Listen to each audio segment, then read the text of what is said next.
بسم الله الرحمن الرحیم. عرض سلام و ادب و احترام خدمت بینندگان عزیز کانال مسلمان تیوی. تو این برنامه به 3 موضوع میخوام بپردازم: مذاکره مستقیم ایران و آمریکا، حضور نظامی ایران در ارمنستان برای کنترل باکو و آتشبس اسقاطیل و غزه. مقصد بعدی یمن خواهد بود. از همین آخری شروع بکنیم، بریم سراغ موضوع یمن، ببینیم از چه قراره.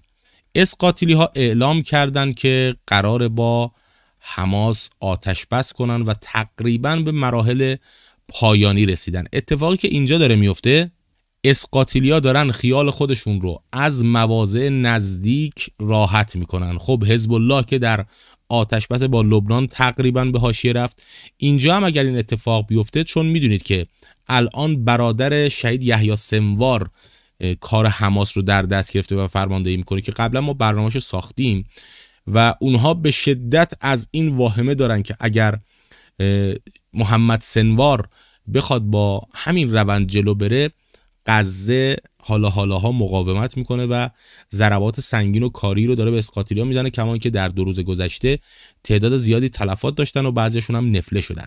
خب وقتی از این موضع نزدیک خیالش راحت بشه که اتفاقی براش نمیفته، قرار بعدی یمن هست. عراق فعلا در کش و قوس انحلال 8 شعبی به هر حال وارد بازی آمریکایی ها شده که یه عده میگن منحل کنیم، یه عده میگن نه، انحلالش غیر ممکنه. اما جایی که داره به اسقاطیل ضربه میزنه یمن هست و یمنی ها تهدید کردن که حملات موشکی جدید بسیار شدید خواهد بود. خب بعد از اینکه اسقاطیل از اونجا خیالش راحت بشه، با کمک ائتلاف آمریکایی انگلیسی قطعا حملات شدید رو به یمن خواهند داشت و به نوعی گسل‌های داخلی یمن هم فعال خواهد شد و اون گروهک‌های تکفیری که اونجا مستقر هستن و مخالفین انصارالله یمن هم وارد گود میشن و به نوعی میخوان یمن رو هم چیزی شبیه به سوریه بکنن. البته موفق نخواهند شد انشالله اگر وعده صادق 3 اجرایی بشود و یمن هم ضرباتش رو تشدید بکنه. اما این خطر وجود داره که یمن یه مقدار شلوغ بشه و شلوغی از داخل. در 2-3 ماه گذشته استراتژی آمریکایی ها و در مجموع محور استکبار غربی به این سمت و سو رفته که فتنه های داخلی رو فعال بکنن یا تحریکاتی که از بیرون میتونه منجر به تحرکات داخلی بشه، مثل موضوع مصر که حالا اگر فردا فرصت بشه یه برنامه پیرامون مصر خواهم داشت که چه اتفاقاتی ممکنه در مصر هم بیفته. اما بریم سراغ موضوع دوم، حضور ایران در ارمنستان، حضور نظامی برای جلوگیری از اقدامات باکو و ترکیه. خب همونطور که میدونید اینها خیلی تلاش کردن که این کریدور جعلی زنگزور رو در این قسمت راه اندازی بکنن و به نوعی ارتباط ایران با اروپا رو قطع بکنن. خب این وسط هم ترکیه و هم باکو نقش دارن و یک توطئه همه جانبه علیه جمهوری اسلامی ایران هست با توجه به حضور اسقاطیلی ها در منطقه. حالا برخی‌ها معتقدن، البته این رو قبلش بگم که باکویی ها ادعا کردن که ایران نیروهای نظامی خودش رو روانه ارمنستان کرده تا بتونه از شمال غرب خودش دفاع بکنه، ارمنستان رو حمایت بکنه و به نوعی تقابل با باکو. منظورشون این هست که البته این درست نیست، ممکنه ایران اقداماتی انجام بده اما این ادعای باکویی ها درست نیست. به نوعی میشه گفت عملیات فریب هست. خب ارمنستان با توجه به نیازی که به انرژی داره، برخی‌ها معتقدن که ایران باید یک خط لوله‌ای رو وارد ارمنستان بکنه و بخش خصوصی رو مجاب بکنه که در خاک ارمنستان پالایشگاه‌هایی ایجاد بشه تا بتونن به نوعی این نیاز رو برطرف کنن و خود همین جایگاه ایران در منطقه رو تثبیت میکنه و تسلطی که بر این تخاصم 2 جانبه آذربایجان و ارمنستان خواهد داشت میتونه توطئه‌های دشمن رو خنثی بکنه مبنی بر راه اندازی کریدور جعلی زنگزور. اما از طرفی خبرهایی مبنی بر اینکه اماراتی ها قصد دارن در ارمنستان پالایشگاهی رو راه اندازی بکنن که به نوعی متحد اسقاطیلی هم هستن دیگه، چه امارات باشه چه خود آذربایجان باشه، و اماراتی ها قراره که این نفت رو از باکو بگیرن. خودشون در اینجا پالایشگاهی بزنن، به نوعی بتونن این بحث زنگ زور رو پیاده سازی بکنن و راه ایران رو به اروپا مسدود کنن. حالا یه عده از کارشناسان نگران این هستن که ایران این فرصت رو از دست بده و این خط لوله نفتی که میتونه وارد ارمنستان بشه میتونه تمام معادلات این منطقه رو به هم بزنه. حالا چقدر این شدنی هست که ایران بتونه خط لوله نفت رو وارد ارمنستان بکنه یا بخش خصوصی چقدر براش جذابیت داره که بره اونجا پالایشگاه بزنه و بتونه انرژی ارمنستان رو هم تأمین بکنه، اینا همه نکاتی هست که با یه تحلیل ساده نمیشه از کنارش گذشت. باید مجموع عوامل رو کنار هم چید تا ببینیم که آیا ما میتونیم در این بره حساس توطئه‌های دشمن رو با این حرکت خنثی بکنیم یا نه. هرچند معتقدم و قبلا هم گفتم که وعده صادق 3 خیلی از معادلات منطقه رو به هم میریزه. اما در این بین معاون دریا محور، اگر درست بگم، دولت پزشکیان، شخصی به نام عبدالعلیزاده که معرف حضورتون هست، یه صحبتایی کرده، ببینیم چی گفتن.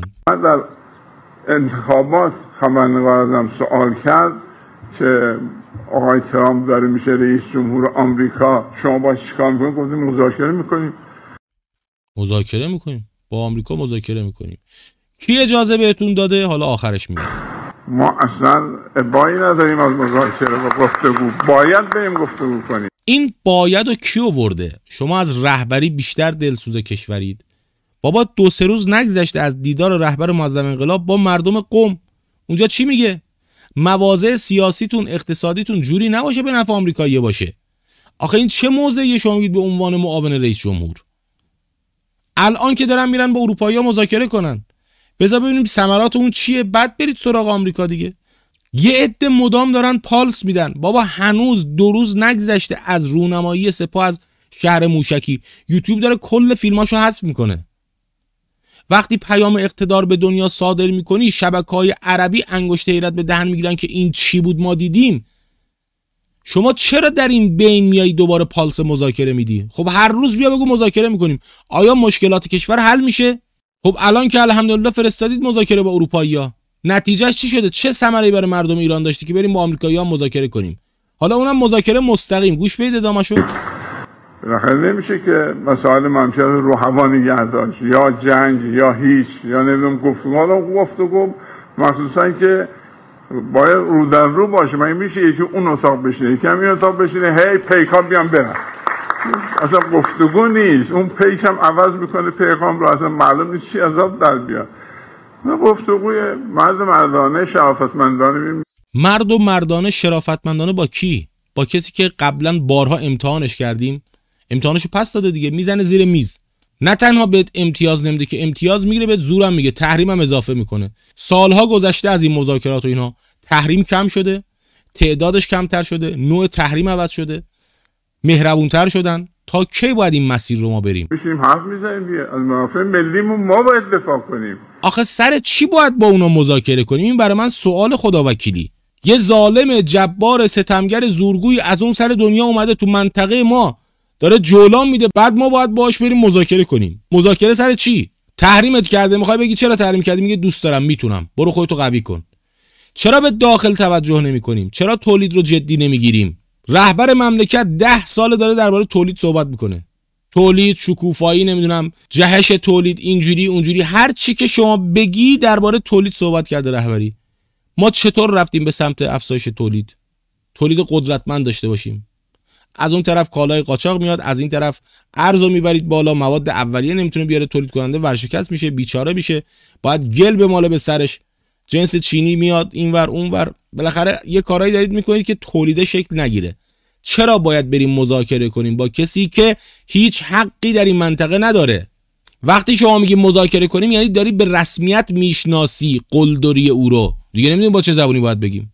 نه اینکه واسطه های این برام بیام. اینها ما اعلام کردیم، ما از هم تبلیغات انتخاباتیمون اعلام کردیم که ما طرفدار مذاکره هستیم، مذاکره میکنیم و میریم. خوشبختانه ما هم از همون دوران انتخابات گفتیم آقا اینا امتداد دولت روحانی هن. اسم عوض شده ولی مسیر همونه. آقا برید مذاکره کنیم. خب برید. اینا 8 سال رفتن، شما میگه 4 سال برو دیگه. تهش به کجا میخواد برسه؟ با مذاکره شما سفره مردم رنگین‌تر شده. باز خدا پدر شهید رئیسی رو بیامرزه، یارانه رو 10 برابر کرد. بدهی دولت حسن روحانی رو داد. اینا که هیچ اتفاقی هم نیفتاد تو دولتشون، حرف از مذاکره هم نمیزدن دم به دقیقه. دیپلماسی منطقه‌ای، دیپلماسی اقتصادی رو فعال کردن، کارهای رو در داخل کردن، زیر ساختار رو بهش پرداختن. شما چیکار کردید؟ 4-5 ماه گذشته این وضعیت دلاره، این وضع لبنیات، حبوبات، غلات، چه وضعی درست کردید؟ طرف میاد یه 100 ماس نشون میده آقا 160,000 تومان خریدیم. خب این چجوری زندگی کنه؟ اینو درست کن. از این ور میگن مذاکره کنیم، از این ور در داخل اقدامات اقتصادی دولت 14 داره منجر به یک فاجعه اقتصادی میشه، کمر مردم رو داره میشکنه. به بهانه مبارزه با رانت دلار برود بالا. خب رفت بالا، چی شد؟ بقیه چیز ارزون شد. از اون طرف هم که یهو خبر میاد آقا بنزین فرودگاه رو 2 کیلومتر لوله کشیدن رفتن اونورتر دارن روزانه 60-70 هزار لیتر اگر اشتباه نکنم. باز خدا پدرشون بیامرزه، بچهای اطلاعات و سپاه و این ور اون ور رفتن پیدا کردن درش آوردن بیرون. خب ملت اینا رو میشنون مغزشون هنگ میکنه دیگه. اینا رو درست کنید بابا. والا این خرجای اضافی که داره میشه، رانتایی که داره میشه، فسادی که در داخل ممکنه به وجود بیاد، اینا رو شما درست کنید. اصلا ما نیاز به اون تحریم و فلان اینا رفع تحریم نداریم. انقدر تحریم کنه تحریم دونش پارشه. اینا رو درست کنید.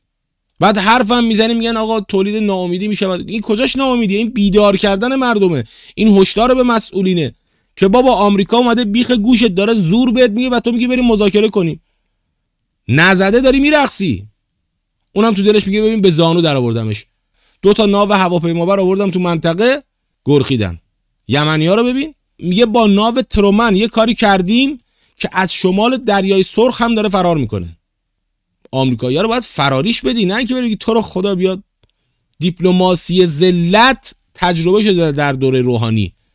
الان باید دیپلماسی عزت باشه. شهرهای موشکی رو که دشمن میبینه وحشت میکنه، میگه ببین اینا چیا دارن. نمیشه با اینا از در جنگ و مخاصمه و اینا وارد شده. بعد شما بلافاصله میای 2 روز نگذشته دیروز شهر موشکی رونمایی شده، امروز آقای عبدالعلی زاده اومده گفته باید مستقیم بریم مذاکره کنیم. ادامه‌اش هم بشنوید. مجموع حاکمیت نظام هم به این نتیجه رسیده که گفتگو و مذاکره رو در رو داشته باشه. این مجموع نظام و حاکمیت هم کیو داره میگه من نمیدونم. امیدوارم که دولت بیاد شفاف بگه که منظورشون از این مجموع نظام و حاکمیت کیه، کی موافقت کرده که آقا برید با آمریکا مستقیم مذاکره کنید. ما منتظر جواب دولت هستیم. ان شاءالله اگر در رسانه‌ها چیزی پخش شد تو کانال تلگرام و ایتامون هم منتشر می‌کنیم که لینکش زیر همین ویدیو تو قسمت توضیحات هست. یا علی التماس دعا، خدا نگهدارتون.